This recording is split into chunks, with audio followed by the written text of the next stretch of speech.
Let the sun shine. Let the sun shine. Let the sun shine. Let the sun shine. Hello, hello, hello. What's up, good people?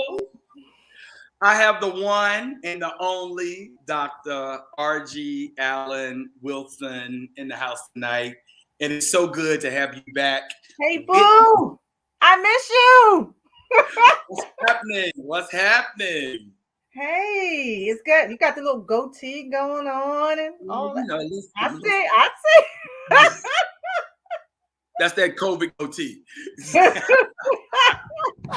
Anyway, everybody out there in the land of the Charlie Lewis Show, I just want to reintroduce Dr. Argie Allen Wilson. If you guys don't know Dr. Argie Allen Wilson, she is a mental health and relationship therapist. She's been in the business for over 20 years. She was a clinical therapist, psychologist at Drexel University, and now she's on her own practice. You may have seen her on the Today Show as a relationship therapist. You may have seen her if you're in the Philadelphia area. You may have seen her on Fox 29 and other stations in the Philadelphia area. She has also written a book called Courageous Conversations. And Dr. Argie, you have it up? Yeah. Where can the people get the book? All right, right here. All right, Courageous Conversations. And what I love about the book, because it's a year-long book of all about having courageous conversations about where you are mentally, physically, within your mind space, and what are you doing in order to get your mind right. That's what I love about the book. So it's all about that. And in addition to that, now Dr. Argie Allen Wilson has been appointed by the state senator in Philadelphia, the one and only Vincent Hughes, to lead the advisory committee of college suicide and prevention. And there's some other stuff that's happening. We'll talk about it at the end of the show of what's going on with Dr. Argie Allen Wilson and what's happening with her and how she's blowing up her platform. You've also may have seen her doing her quarantine talks during the course of the pandemic on Facebook and IG and some other social media channels. So welcome, Dr. Argie Allen Wilson, to the show. Thank you, Charlie. It's good to be here. I miss you, my friend, but I know you're doing great things. You're just scaling and just doing the darn thing. And so, like I said, when I don't hear from you, I know you're just rolling. You're rolling. You send me an SOS. I'm like, it's 3:00 in the morning. I got to call. Even Morgan knows I got to call Charlie back. There you go. But also, too, I think what's really interesting and what's great right now, because this month is Mental Health Awareness Month. It's also Domestic Violence Awareness Month. So we're going to talk about those two issues right now because they do coincide with each other, especially during the months of COVID and what has happened. Also want to let you guys know that we both are Howard Bison. As you will know, it is homecoming week. And yeah, you know. So just always have to get that into the segment. So let's kick it off. What I've noticed since we've been in COVID for a year and 7 months, almost 2 years, but a year and 7 months because we kept 2020, and it is now October of 2021. So we've been here. We've been in a place where COVID has really interrupted our lifestyle. It has interrupted the supply chain, not even on the physical level, but on the mental level. So a lot of people had to get their mind right when it came down to what's going on mentally. So we had issues of dealing with kids, dealing with spouses, dealing with family members, dealing with the loss of family members, dealing with the loss of friends and coworkers during COVID. So a lot has transpired during the last year and 7 months. So from a therapist perspective, and a lot of people are still going through things and maybe coming out of it. And I'll talk to you and share about where my mind was during this whole thing too. But where as a therapist do you see us today in the mental health space? Yeah, so thank you for that, Charlie. I mean, I think that we can't have this conversation without actually highlighting and honoring all of those that have been lost. Most recently, Colin Powell, 4-star general to COVID-19. complications. We know that he had a cancer of the blood, but this added to it because it compromised his immune system. So we can't have the conversation without really honoring both those lost and those who had experienced loss, which Right. rightly so is pretty much all of us. Because Right. last time I checked, I never met anybody that was in the midst of a pandemic before, unless they were here in 1918. And even you and I talked a lot during that time. That's where Quarantine Talks was born. That's where the Charlie Lewis Show was born. I was doing the morning show. You were doing the evening show. And it was, and when I remember we were doing the evening show, and all because New York was the epicenter, all I would hear was during the show, all I would hear was sirens. Like every 30 seconds, 60 seconds, we would be hearing sirens. We can't act like that trauma didn't happen to all of us together simultaneously. And so I think as we are here now, although we're still in a pandemic, we still need to sort of honor the growth, the strength, the resilience, the loss, the ups, the downs, the wins, the in-betweens, all of it. And even most importantly, our fears, right? Because it was a scary time back then because we didn't have information. Now we know a little bit more. And so when, Dr. Maya Angelou says, when you know better, you do better. So hopefully we do better, especially with not just our physical health, but our mental health.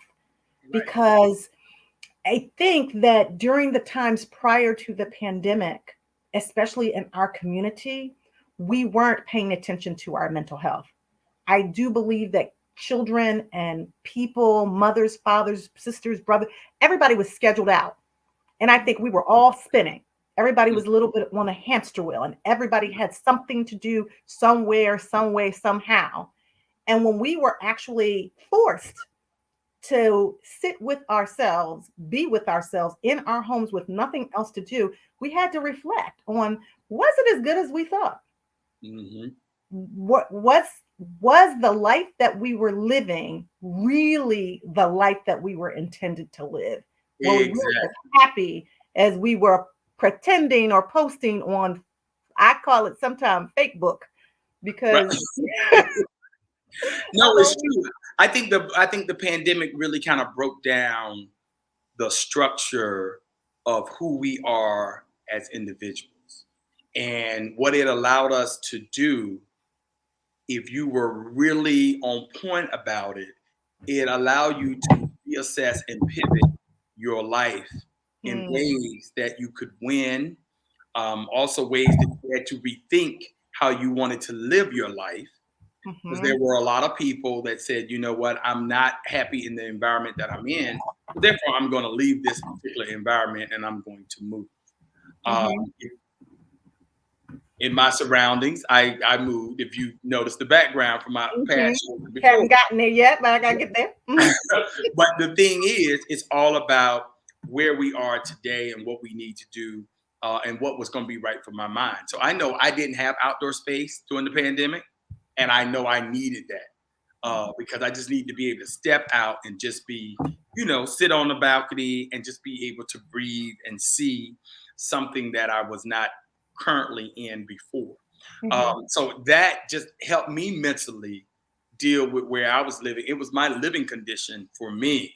And I love my apartment when I lived and where I lived, but it just did not work during a pandemic. And so I had to free myself of that and just do some creature comforts that I wanted to have in order to showcase the way I wanted to live. Because I can't love the way I live if I'm not in the space that I live. And that was vital to me in order to get there. What I've also noticed is that I see now that there are a lot of African-American men that have started to really embrace this thing called mental health or just mental wellness, and to start talking about it. And I've seen the mental health conference that's going on with a lot of athletes. And I think, for Black men, it's really imperative that it's a different way we have to talk about mental health and mental wellness in our community that you don't have to talk about in mainstream community.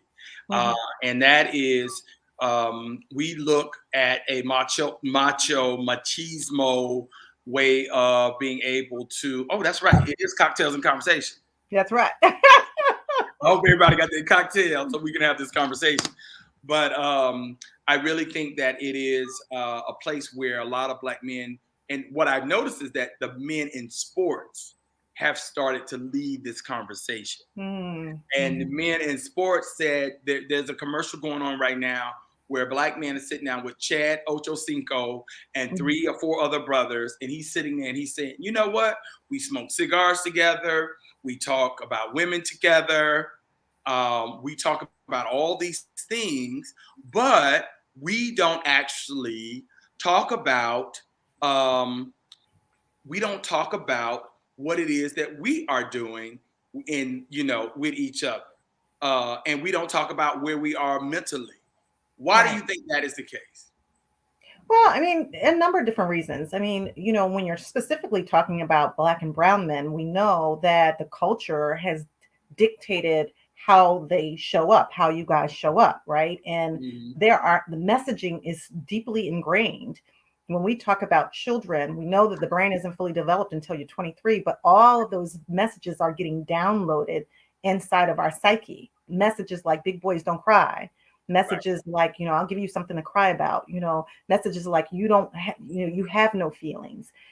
Messages like, suck it up and just do your job, not really pay attention to the internal workings of our psychological state. And so all those messages play itself out in how grown men, specifically men of color, often show up in their workplaces, in their religious spaces, certainly in their familial or relationship spaces. This whole machismo. I am man, so therefore I don't cry. And what I say is like, well, humans are meant to emote by tears or crying. So if you're not crying on the outside, then you're probably crying on the inside. So giving oneself permission to feel is healing. You all know I always say, in order to heal, you have to feel, but you cannot heal what you don't reveal. Right. Once you reveal it, you can start dealing with what's real. So all of that to say that for men, I am so glad to see that Black men are starting to give themselves permission to feel and heal. And there's a lot of trauma inside of us based on racism, systemic racism and social injustice and inequities and years of just oppression and, degradation and silencing. So all of that, the generations have an impact, a layering effect of the trauma that we carry with us that not only goes from here, but it goes to the body. So then the body keeps score. And talk about your athletes, right? There's, I was listening to you, by the way, you and Naja were on fire last week, right? Yeah, thank you. And I heard you talking about Roger Goodell, I think that's his name, and like all of that messaging of, we have to get on the field and perform and put our lives in danger in this pretty brutal sport. And yet you're not seeing us as humans. Therefore, we have to stuff our emotions, be invisible, be silenced, and not show up. And all of that, quite frankly, those emotions, the rage, the anger, the frustration, where do you think that gets deposited? It has to get deposited somewhere. So then we go home, they go home. Often people, men and women, often displace it on the people that they're closest to. And that becomes problematic for the high rate of divorce, the high rate of depression, suicide, anxiety. All of those rates are elevated. And of course, violence, right? All of that is we're seeing in our communities. So what's interesting is, how do we heal?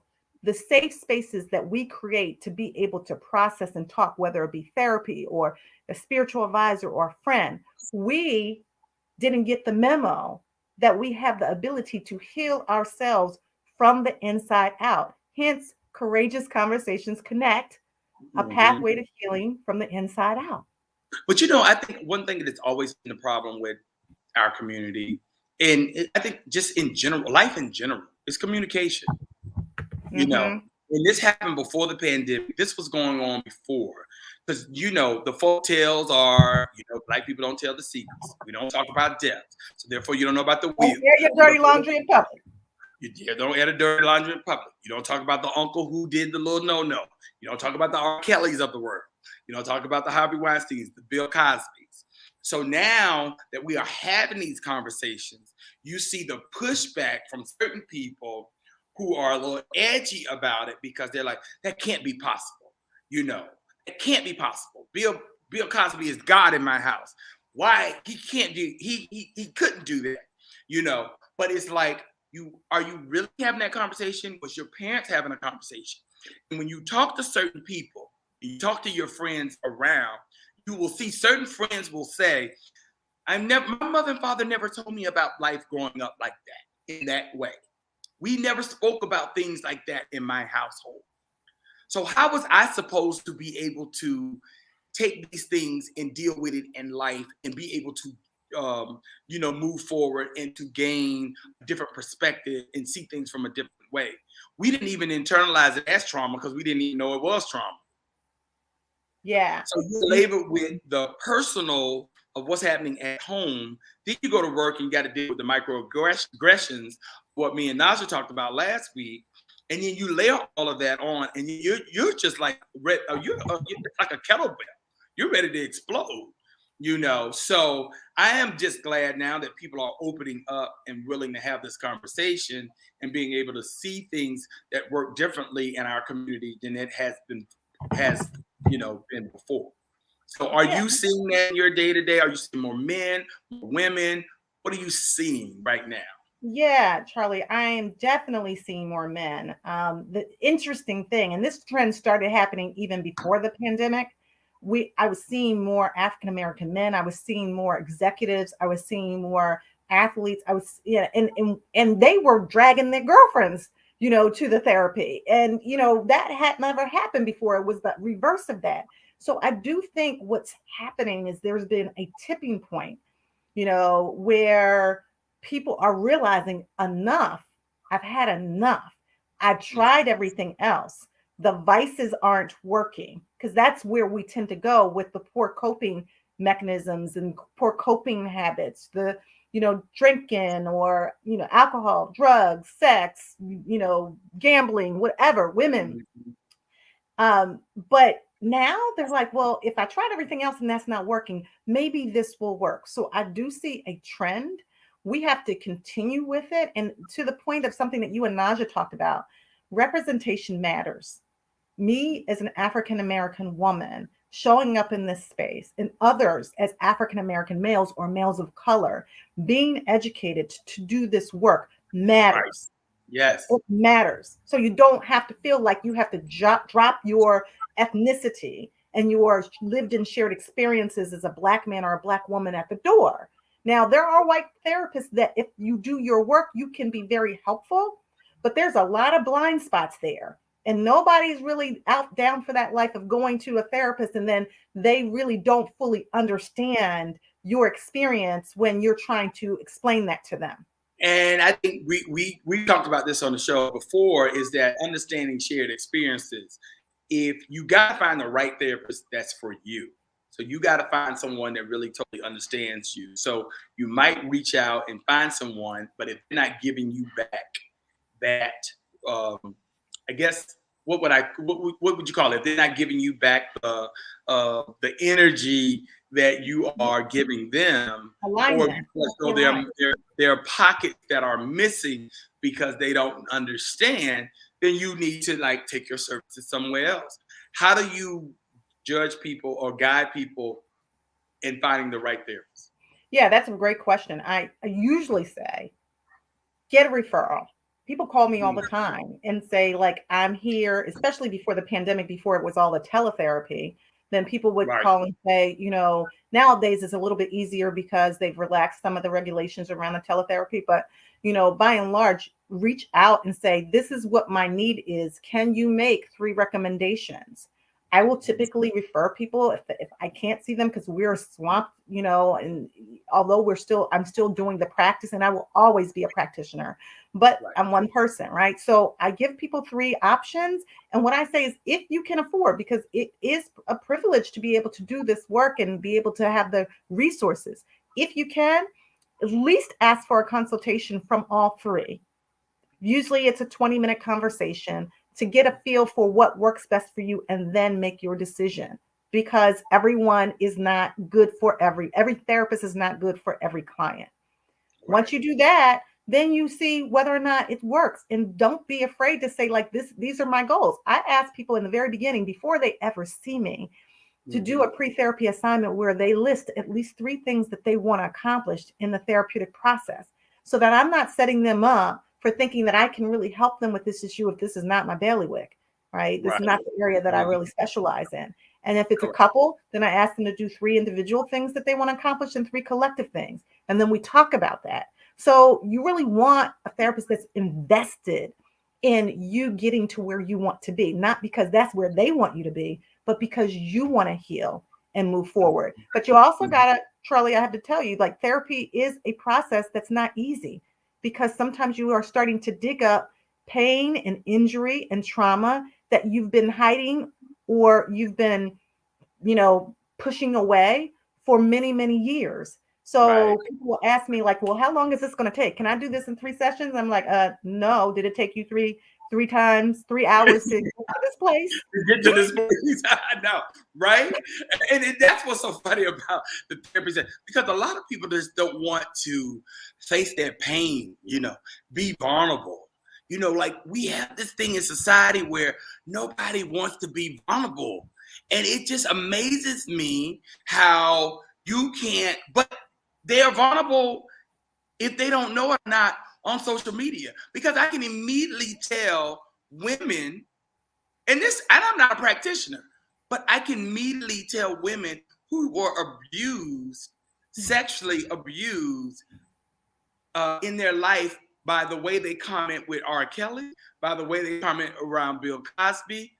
Yes, I might be projecting, but I'm not. But I know I'm not, because it's just they're too passionate around the subject. And I'm not saying that you can't be passionate around not wanting women to be sexually abused.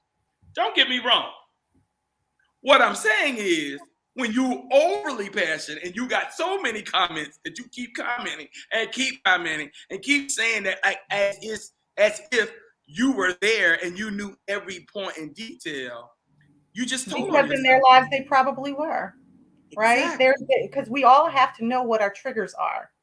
Right. When the reaction does not match the infraction, we're not talking about Bill Cosby and R. Kelly at this point. We're talking about just intimate, everyday relationships. Exactly. When you find that your reaction doesn't quite match up with the infraction, then you know there's usually some injury there, and you haven't really unpacked all of that and peeled back the layers. And what happens when you peel back the layers of an onion? It's gonna make you cry. Right? You're gonna start crying. And that's the same thing. Right? It's true. I mean, but it's true. I mean, that's such a great analogy, because at the end of the day, when you really start unpacking your stuff, and I remember, I'm taking my case myself. I became I called myself a free Black man. Was when at the age of 25, it helped me be the fact that my parents were 40 years older than now. So I always thought growing up that I was going to lose my parents at an early age. So it made me grow up quicker, because I didn't want to be an orphan per se. I don't know where I got that from. It's just where it was. But then when I got older, and when I realized, and my friend said to me one day, "You're angry." And I was like, and I looked at him and I was like, "What do you mean?" And then I had to check myself. And then that was my process to start unpacking myself, to start realizing, yes, I was angry, and it was where I was, what it was going on in my life. How did I grow up, and what was the things that were impacting my life that made me angry, and all of those things. And I started to unpack all of that. And then when I realized, once I start unpacking that, okay, I started in church, of course, in men's Bible study. And then I moved on from there and started to going into deeper work. I started reading books, Deepak Chopra. And I just, that was my way of starting to understanding who and the what and the where and the when of who Charlie Lewis truly is. And then at that point, many years later, then I started going to therapy. And that therapy Mhm. helped me get. And when I went to therapy, I had a goal. I knew what I needed to get past.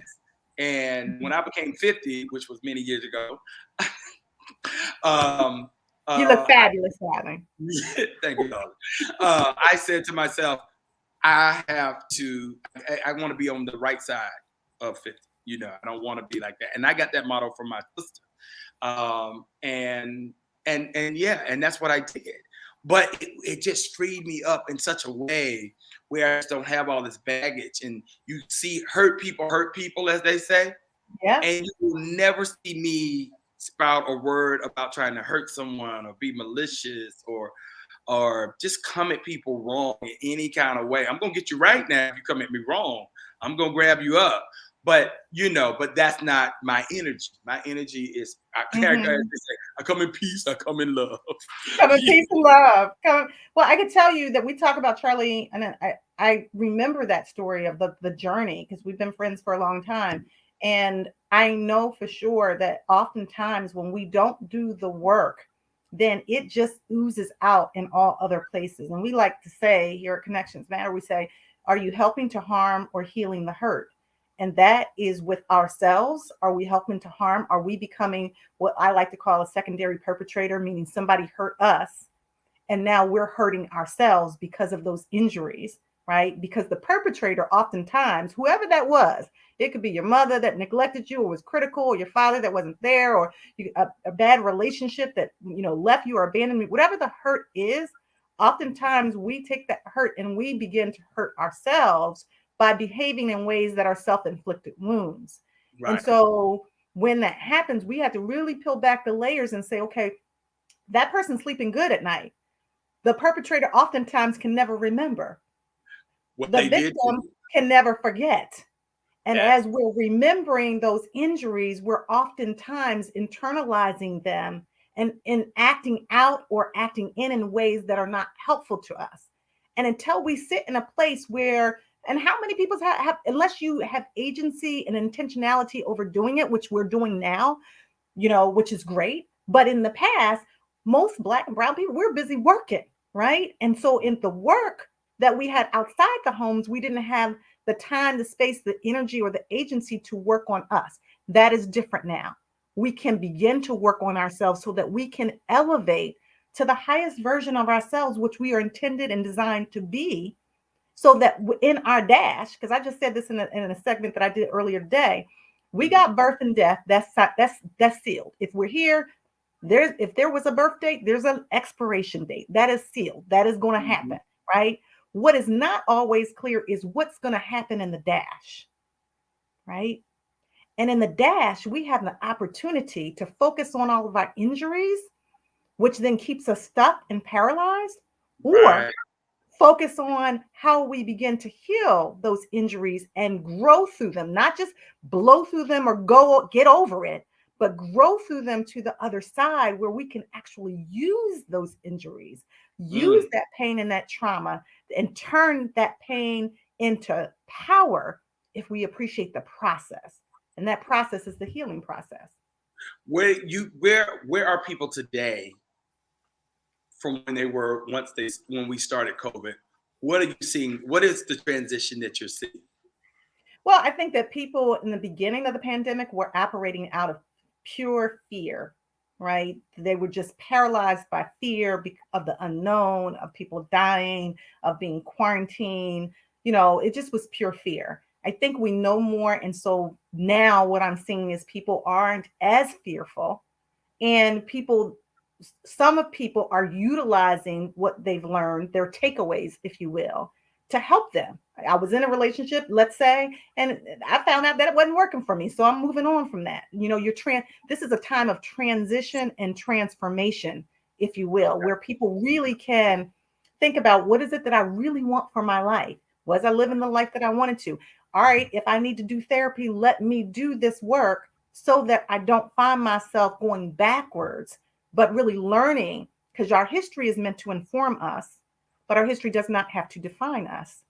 And so Right. I feel like people are really clamoring, really desiring and craving, quite frankly, information about themselves and trying to, I'm going to use your word, they're trying to free themselves.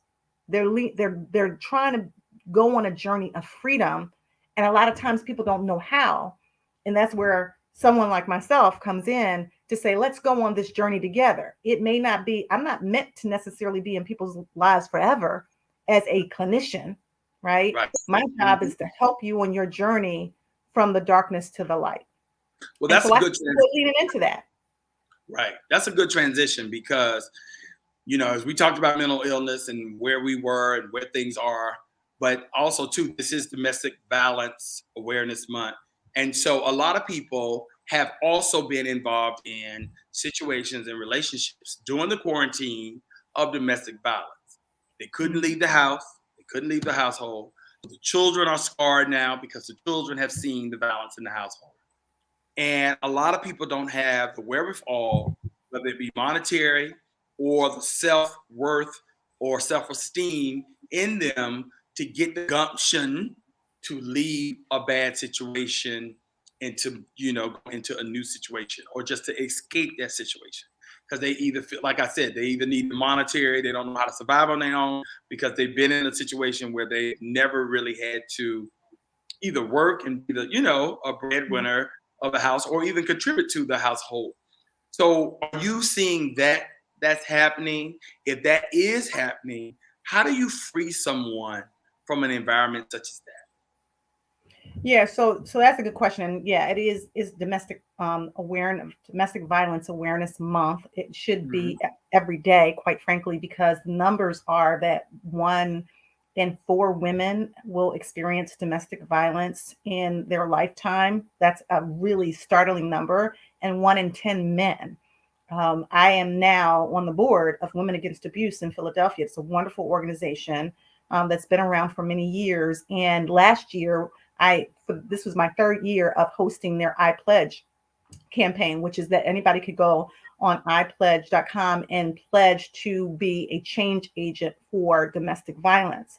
Last year, the commitment was to really embrace men because men had not been spotlighted when it comes to domestic violence, when we do know that still the statistic is pretty startling and probably even a bigger statistic, but men are not going to talk about it if they're actually being abused. So we don't really know that that's happening for them.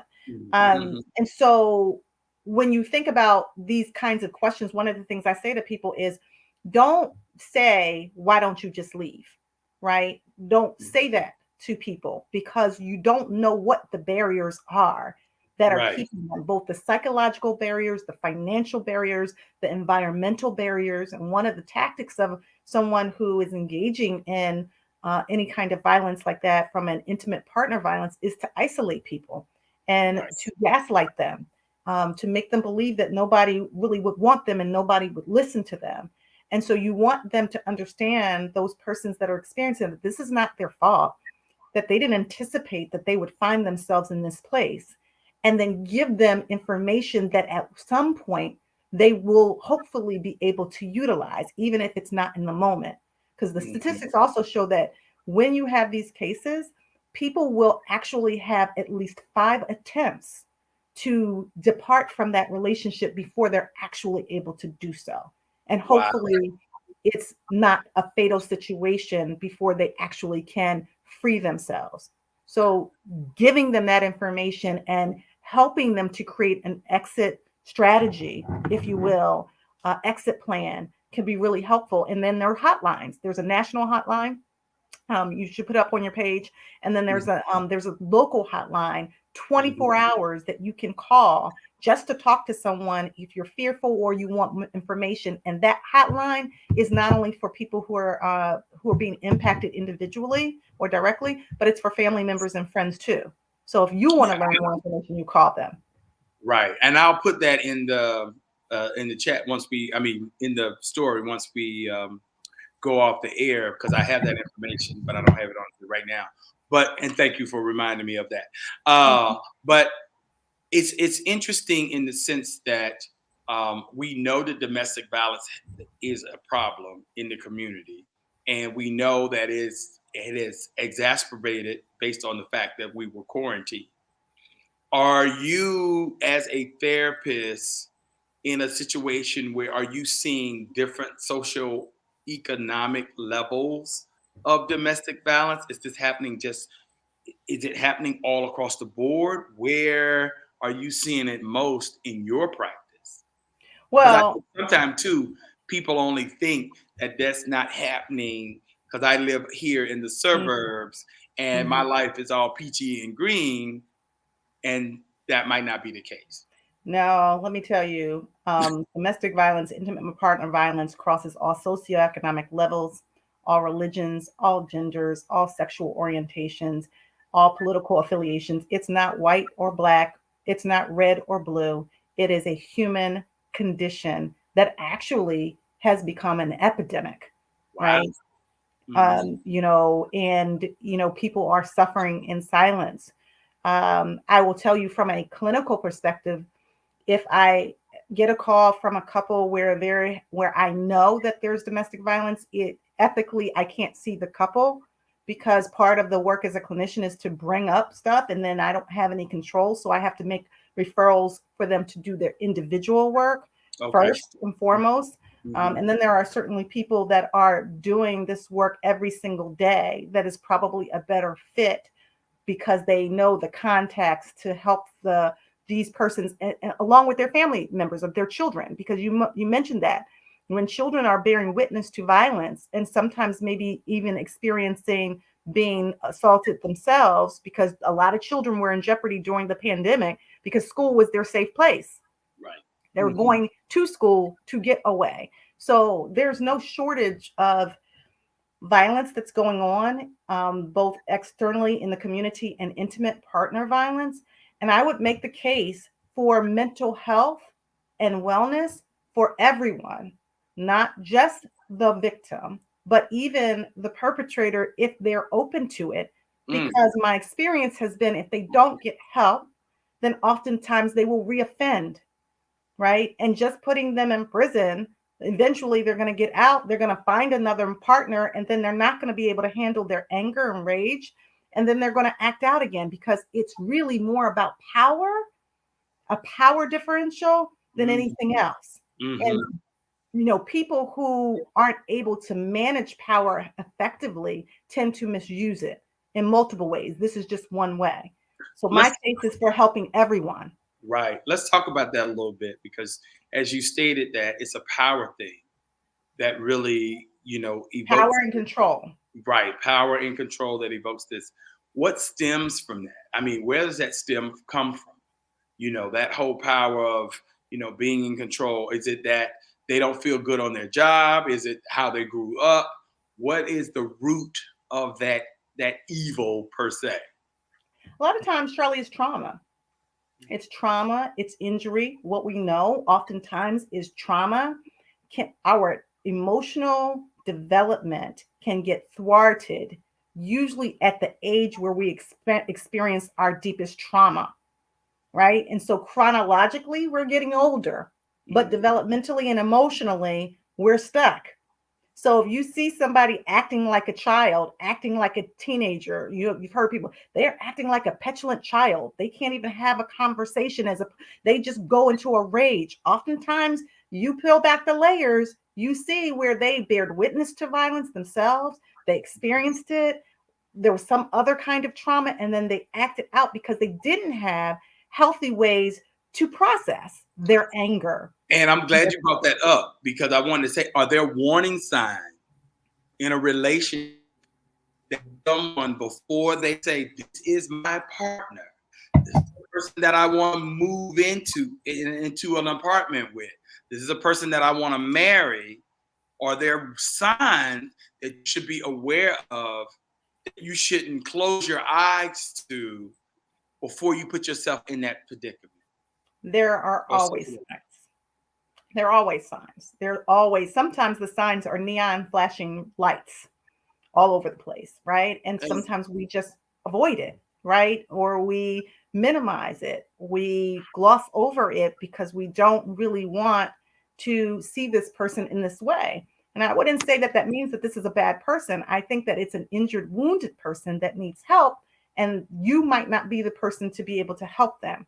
So if a person is in a relationship maybe too soon, they fall fast and furious, and now you're moving in together and they're in love and they're getting married, that might be a sign. If the person is overly jealous, if you find that that person is trying to isolate you too much, where they only want to be with you, if that person is sensitive in a way that everything bothers them, if that person is controlling, where they are trying to control the environment, because relationships are about give and take. They're about reciprocity. They're about compromise. And if you find a person that has to have, they're so rigid that if things are outside of the scope of what they can control, then they're going into a rage. That's a problem. Or if the person doesn't do any of those things with you, but they're easily triggered and rageful with someone else that is a benign person, the waiter who didn't get the order right, those kinds of things. Those are indicators that that person is unable to manage the stressors of life, which stressors are hard to manage, but we do have to learn the skills so that we're not assaulting people that we are, anybody, quite frankly. And just emotional and verbal is really, really key, because people don't pay attention to that. They look at violence as just physical. But if somebody's cursing you out, they're yelling and screaming, they're emotionally abusing you, they're gaslighting you, those are also major signs. Is it, and I hate to be the one to sound this way, because I don't want to sound like the victim is the victim. And, because everything that you just said, if I'm sitting in front of someone and someone is acting out with waiter, that is a big red flag for me. Like if like you said, if someone's acting like a petulant child, that's a no-no. That's a no-no in my book. But people gloss over that and look over that. Is it that people are just not aware, or they go into relationships blind? Or are they just wanting to be in relationships and don't want to be lonely? Do they fear not being wanted? I mean, I'm not trying to say the victim is the victim because the victim does not see the signs, but some of it just seems like, and I hate to say this, but I'm going to say it because I know some people might be thinking it. People themselves this where it was right there. Like Stevie Wonder could have saw it. Well, but they're in the situation. Yeah, I think that in those particular cases where it is so overt and glaring, yeah, one might say, okay, what caused you to get in it and stay in it? But you also don't know what that person's background is, right? That person may have gravitated to what was familiar because that's what they saw in their life, right? That person, right? Because we gravitate to what we see, and we'll say, I'll never be in that kind of relationship. And before you know, we find ourselves in a similar kind of relationship based on what we saw. Or like we talk about, in the world that we live, we are, we grew up in a controlled environment from 0 to 18, and we're trying to deprogram ourselves for the rest of our lives from that environment. Differentiation is what we call it. Yes. Yeah. So that sometimes can be a little hard. Yes. So sometimes it's that. Other times there are signs that are not as overt. They're more covert, and the person can do a pretty good job of masking it. So it could be one thing. I'll tell you, I had a boyfriend years ago, and I won't say his name, but he would come up to my job. He would come up to my job that was very, very far from where he worked. And I thought it was the sweetest thing. I really did. I was like, wow. But I had a car. So he'd come there at night. I had a little part-time job at a mall, and follow me home. And I thought that it was because he cared so much. And maybe that he did. He wasn't a bad person. But I found out within maybe a couple of months that really it was that he was distrusting. And he wanted to see whether I was leaving the mall with someone. So again, it can be very insidious, these ways. And if we are already into it, that's also the problem. If it's been masked and we're already into it and now we've fallen in love, then we're much more willing to give that person another chance and another chance, especially if it doesn't get to the place of physical violence, because we can tell ourselves, oh, it's not that bad. Or we'll do the thing of, maybe I made them do it, right? Like what's all over the news is the woman Gabby, Yeah. uh, Gabby Pito or something like that. Whatever. Anyway. Petito, Gabby. Gabby P. And she blamed herself in that video. She was like, "Oh, but I made him do it, and it was my fault, or what have you." And so we can do a number on ourselves. What I would say, and I would make the case for the people in the community to rise up and amplify our voices and provide support in those situations and not be silent, because you never know why the person is silent, but you might be the person to help them. And in this case with Gabby Petito, they basically let him go, right? And she ends up not being here. And I would say the other thing that I really have to put out there is that there are so many Black and brown men and women that have been assaulted that are not all over the national news.